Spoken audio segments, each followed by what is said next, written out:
ஒரு தீர்மானத்தை எடுத்திருந்தது. அந்த தீர்மானத்தின் அடிப்படையில் ஒரு விசாரணை குழு நியமிக்கப்பட்டிருந்தது. விசாரணை குழு தற்பொழுது நடவடிக்கைகள் எடுத்துக்கொண்டிருக்கின்றன. இந்த நேரத்திலே நாங்கள் இப்பேற்பட்ட ஒரு பிரேரணையை எடுத்துக்கொள்வதில் எங்களுக்கு என்ன நன்மை இருக்கின்றது? ஏனென்றால் அவர்களுக்கு விசாரணை குழுவுக்கு தமக்கு தரப்பட்ட அந்த வரையறைக்கு வெளியிலே எதுவுமே செய்ய முடியாது. விசாரணை குழு நியமிக்கப்பட்டதன் பின்னர் மனித உரிமை பேரவை ஆணையாளர் அலுவலகத்தில் இருந்து அவர்களுக்கு வேறு ஏதேனும் கட்டளைகளோ நெறிப்படுத்தல்களோ செய்ய முடியாது. எனவே இது சம்பந்தமாக நாங்கள் உரியவாறு ஐக்கிய நாடுகள் மனித உரிமை பேரவையினிடம் உரியவாறு ஒரு பிரேரணையை முன்வைத்து எவ்வாறு இந்த வருடம் 27/3/2014 நாங்கள் ஒரு தீர்மானத்துக்கு வந்தோம், அவர்கள் ஒரு தீர்மானத்துக்கு வந்தார்களோ அப்பேற்பட்ட ஒரு தீர்மானத்தை அவர்கள் அடைவதற்காக நாங்கள் நடவடிக்கைகள் எடுக்க வேண்டுமே ஒழிய இதில் கூறப்பட்டிருக்கிறது போன்று எங்களால் எந்த விதத்திலும் இதனை நாங்கள் இங்கு நடைமுறைப்படுத்தி அனுப்பினால் கூட அதனால் எந்த விதமான ஒரு நன்மையும் கிடையாது. இது சம்பந்தமாக மக்கள் முரண்பட்டு கொண்டு பேசிக் கொண்டிருப்பார்களே ஒழிய இதனால் எந்த விதமான நடவடிக்கையும் எந்த விதமான நன்மையும் எங்களுக்கு கிடைக்காது. ஒன்று. இரண்டாவது, தற்போது இருக்கும் இந்த விசாரணை குழு முன்பதாக இருக்கும் அந்த தீர்மானங்கள் எங்களுடைய கட்சியின் தலைமைத்துவம் என்னவாறாக அதனை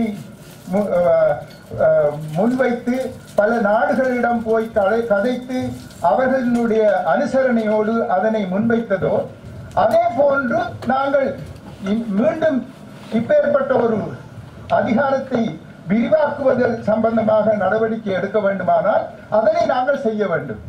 அவ்வாறு செய்யாமல் ஒரு கட்டுப்படுத்தப்பட்ட ஒரு விசாரணை குழுவிடம் அல்லது தன்னுடைய உரித்துக்களை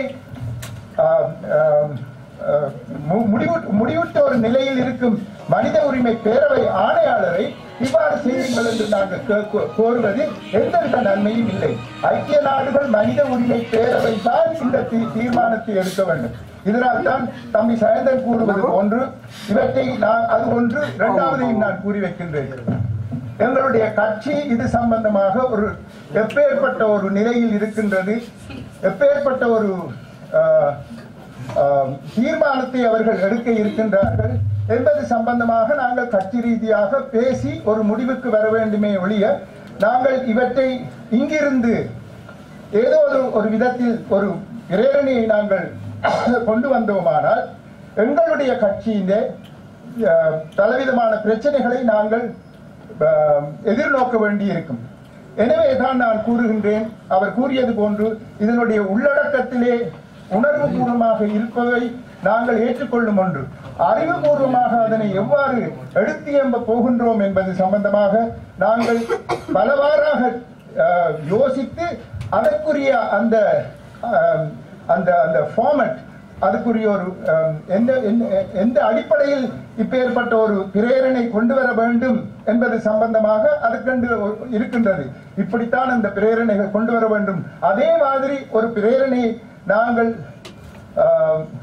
தயாரித்து உரியவாறு அதனை இந்த இந்த எங்களுடைய சபையிலே கொண்டு வந்து அதனை நிறைவேற்றுவோமானால் அதனால் எங்களுக்கு நன்மை இருக்குமே ஒழிய இப்ப இருக்கும் இந்த நிலையிலே இதனை நாங்கள் கொண்டு வந்து அல்லது இதனை நாங்கள் ஏற்றுக்கொள்வது அவ்வளவு சரியல்ல என்பதுதான் என்னுடைய கருத்து. நன்றி.